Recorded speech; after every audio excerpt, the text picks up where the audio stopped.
Olá, boa tarde. O Resenha segue as entrevistas com os candidatos ao Senado Federal, que disputam as eleições no Estado, independente da representatividade da legenda no Congresso Nacional. A ordem das entrevistas foi decidida esse sorteio, feito na presença dos representantes de todos os partidos. Serão 26 minutos do programa Resenha e também estamos ao vivo na Rádio Difusora FM 94.3. O nosso nono entrevistado é o candidato pelo PSDB a uma das duas vagas ao Senado, Alexandre Almeida.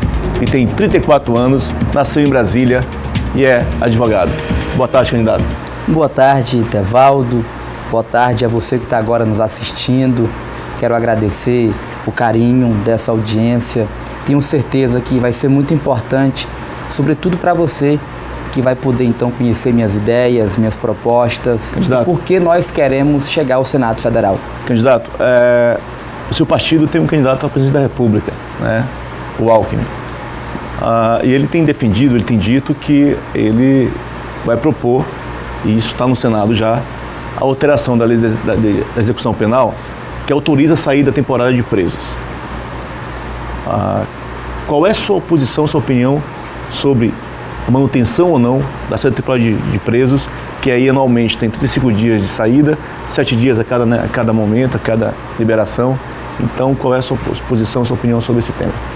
Olha só, Tevaldo, eu penso que nós precisamos, no Congresso Nacional, fazer um enfrentamento na atualização da legislação penal e também na legislação do Código de Processo Penal. Olha só, o nosso Código Penal é de 1940. O nosso Código de Processo Penal é de 1941. Eu pergunto a você que está agora me assistindo, será se um Código Penal de 1940 ele é capaz de regular uma sociedade que vive com a velocidade que nós vivemos agora em 2018?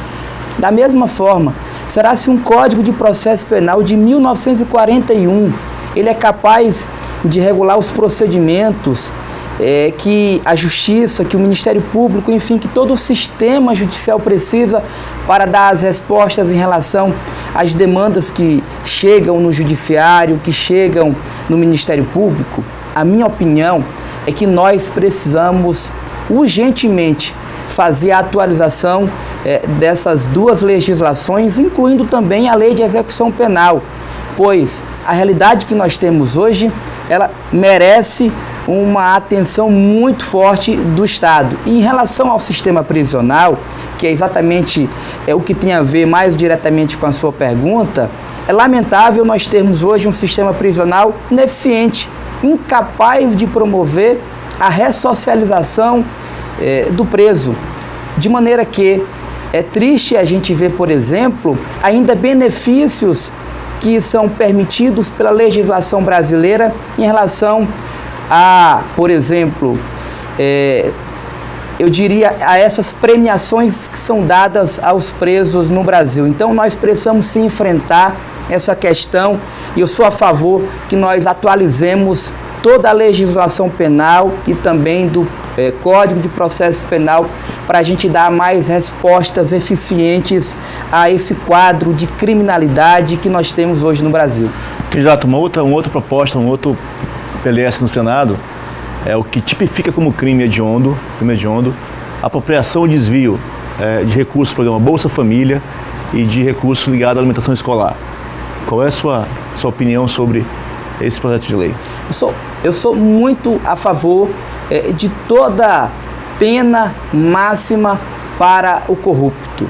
É inadmissível, Tevaldo, que a gente tenha hoje uma crise de representatividade. A Lava Jato e todas as operações da Polícia Federal nos revelaram, nos mostraram como funciona o sistema por dentro. E a gente percebeu que muito desse dinheiro da corrupção, ele serviu para o enriquecimento ilícito dos políticos profissionais, bem como para a manutenção desses políticos profissionais no poder. E eu digo até que nós temos sim uma crise de corrupção alastrada em todo o Estado brasileiro e muito também a gente tem uma crise de representatividade. Então eu sou a favor que nós possamos ter de fato representantes comprometidos com a sociedade, porque muito do que acontece, Itevaldo, é a seguinte situação: o candidato, quando chega na eleição, ele se apresenta como aquele que vai representar a sociedade, resolver os problemas da sociedade. Tem a oportunidade de chegar no Congresso Nacional e lá ele se preocupa muito mais de defender os interesses das empreiteiras, dos lobistas, das empresas, e isso tudo faz com que ele, então, deixe de lado as demandas da sociedade. Então, tanto para o corrupto, como também aquele que não tem compromisso com a representatividade popular, merece sim ser estipado, ele merece sim uma pena máxima para ele entender que a gente não pode brincar com a democracia e a gente não pode brincar com a coisa pública. É inadmissível faltar dinheiro para a merenda escolar. É inaceitável faltar, por exemplo, atendimento de saúde para quem precisa. E aí nós precisamos fazer um enfrentamento duro e sim merece uma pena muito forte quem então comete esse tipo de crime que prejudica muito o cidadão que precisa de políticas públicas de qualidade. Candidato, ainda é comum na nossa sociedade a gente ter casos de crime de exploração de trabalho análogo à escravidão. Qual é a sua avaliação, qual é a sua opinião sobre uma proposta em trâmite no Senado que expropria terras em áreas públicas, em áreas urbanas ou áreas rurais, caso se localize trabalho análogo à escravidão? É indigno a gente ver alguém colocando uma criança para trabalhar. É um crime muito forte, é uma agressão muito forte alguém colocar uma criança para trabalhar. O lugar de criança é na escola. A criança merece de todos nós o máximo de atenção. A criança, ela precisa de uma escola de qualidade, ela precisa de uma política de esporte, de lazer, de cultura de qualidade. Ela merece, enfim, do Estado, seja ele do governo federal, do governo estadual, do governo municipal, políticas públicas que dê a ela a condição de ser um jovem e de ser um cidadão com dignidade. Então, eu penso que nós precisamos sim fazer também um enfrentamento a esse tipo de postura de empresas e de particulares que se utilizam da mão de obra de crianças, que muitas delas são exploradas, inclusive sexualmente, e por isso a gente precisa sim dar um tratamento rígido a esse tipo de contratante que explora a mão de obra infantil. Candidato, o senhor é deputado estadual, sim, né? Deputado estadual reeleito, né? Segundo mandato. Sim. Há no Congresso, no Senado, uma discussão, uma proposta que altera a possibilidade de reeleição para cargos do Legislativo, né? Se teria, né, apenas o direito a uma reeleição, a um mandato. Qual é a sua posição sobre esse tema? Olha só, eu penso que política não pode ser profissão. Mandato, seja ele de vereador, de deputado estadual, deputado federal, qualquer que seja ele, não pode ser carreira. Eu, inclusive, sempre tive a preocupação de ter a minha profissão. Eu sou advogado. A minha fonte de renda é a advocacia, não a política. Então eu sou contra qualquer tipo de cidadão que enxergue a política como profissão. Por exemplo, nós temos hoje candidatos, Itevaldo, que pleiteiam o 5º mandato de senador. Eu pergunto a você que está agora me assistindo, que está me ouvindo, qual a razão para alguém pleitear um cargo pela 5ª vez? Principalmente em relação ao cargo de senador, que são 8 anos de duração. Ora, 4 vezes 8, nós temos aí quantos anos? 32 anos de mandato. E ainda se busca um 5º mandato, isso é inadmissível. O que acontece com esse tipo de representante é exatamente o que eu acabei de colocar. Ele deixa de representar os interesses da sociedade. Ele se preocupa muito mais em atender os interesses do governo, do partido, de grupos políticos, do que representar a sociedade. Ou seja, passam a enxergar o mandato como uma empresa. Chegam ao ponto de colocar filhos nas suplências, o que é totalmente inaceitável do meu ponto de vista. E em relação a isso, eu tenho como compromisso, chegando no Senado Federal, trabalhar pelo fim da reeleição para o cargo de executivo, prefeito, governador e presidente da República, bem como só permitir a reeleição para mais um mandato nos cargos legislativos, compreendendo aí vereador, deputado estadual, senador da República e deputado Mas, federal. candidato, você não está buscando um terceiro mandato, você tem dois estaduais, está buscando um terceiro mandato de senador. Isso não é um contrassenso na sua Pelo posição? contrário, seria incoerência da minha parte se eu estivesse buscando o terceiro mandato de senador, que seria em tese, inclusive, Tevaldo, uma eleição muito tranquila, porque eu faço política numa região que é muito concentrada eleitoralmente, que é a região de Timon, Parnarama, Matões, Caxias. Ou seja, se eu estivesse pensando no conforto, na tranquilidade, eu trilharia o caminho de buscar um terceiro mandato. Mas qual a razão para eu buscar um terceiro mandato? Ora, 2 mandatos já é o suficiente para qualquer cidadão desenvolver propostas, ideias, projetos. Por isso eu sou contra mais de um mandato. E eu estou aqui demonstrando coerência com o que eu falo. Porque você já está cansado de ficar ouvindo promessas que, quando a pessoa tem a oportunidade de cumpri-las, termina não cumprindo. Aqui estou usando exatamente, dando uma demonstração de coerência, de compromisso com o que eu falo. Ou seja, estou buscando o cargo de senador da República exatamente porque eu entendo que no Senado a gente pode fazer travar uma batalha forte por um Maranhão mais justo e um Maranhão que possa respeitar de fato as políticas públicas para todos nós. Candidato, nós vamos ao pequeno rápido intervalo e na volta eu retomo a conversa com o Alexandre Almeida, candidato do PSDB ao Senado Federal. Até já.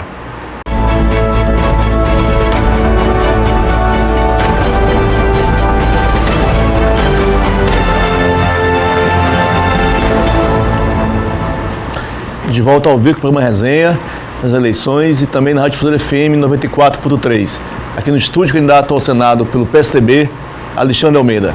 Candidato, por ordem de sorteio, feito ainda há pouco, vamos assistir a primeira das 3 questões postas pelo telespectador. A pergunta agora é do mecânico Zosa Sá. Sobre o desarmamento, devido à violência que está muito grande, eu queria saber o que é que eles vão fazer realmente. Então, questão sobre desarmamento, aí deve ser sobre a revogação ou não do Estatuto de Desarmamento, candidato. Eu penso, Tevaldo, que essa pergunta ela tem muito a ver com a questão da segurança pública no país e no nosso estado.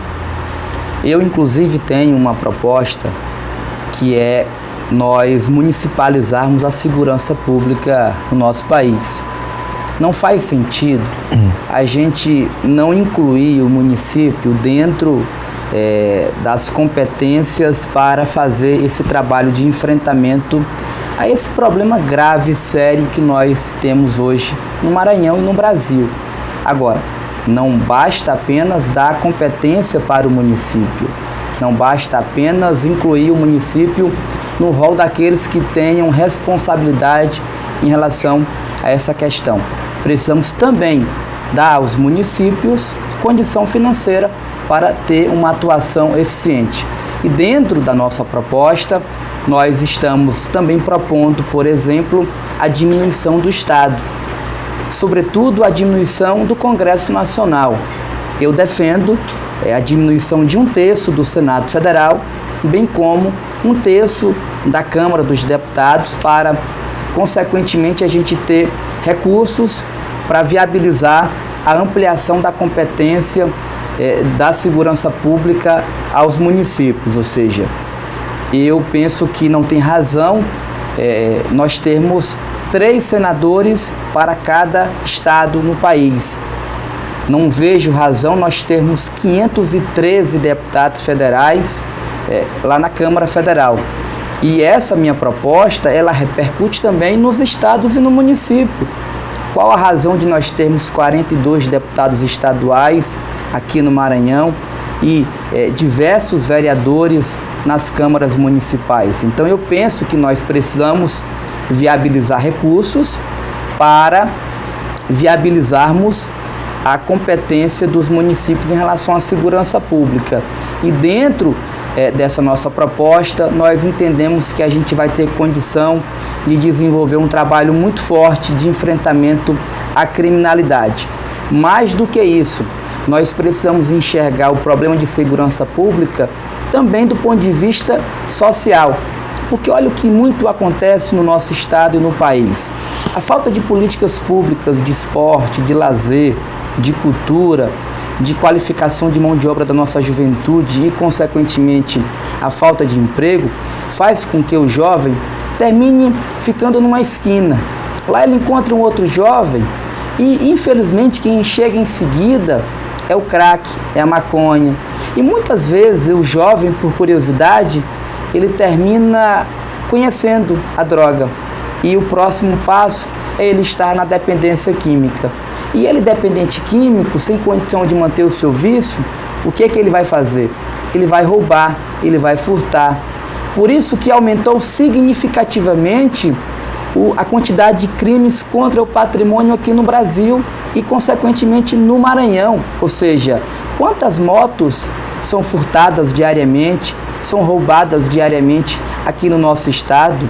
Quantos celulares são furtados, roubados? Eu dou esses dois exemplos porque são dois bens que costumeiramente a gente vê as pessoas reclamando que tiveram, roubados os seus bens, os seus objetos. Então, nós precisamos também encarar a questão da segurança pública a partir desse olhar, desenvolvendo políticas públicas de esporte, de lazer, de cultura. E aí, ao mesmo tempo que a gente defende a municipalização da segurança pública, eu defendo também a criação de um fundo constitucional para o esporte e o lazer, como também um fundo constitucional para a cultura.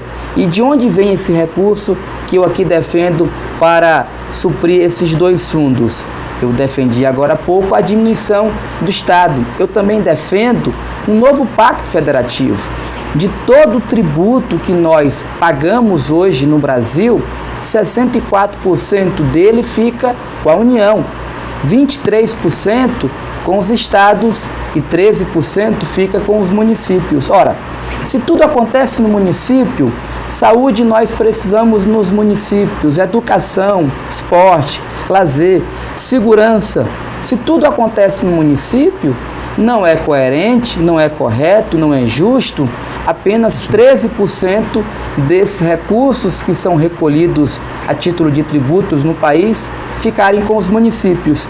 Então eu defendo, Itevaldo, que a gente tenha uma melhor distribuição das receitas oriundas dos tributos no Brasil, exatamente para a gente poder então viabilizar economicamente, viabilizar financeiramente o Fundo de Esporte e Lazer e o Fundo de Cultura, para a gente poder então equiparar ao que acontece com a educação e na saúde. Porque olha só, no passado nós não tínhamos nenhuma obrigatoriedade dos municípios em relação a despesas de educação, como também de saúde.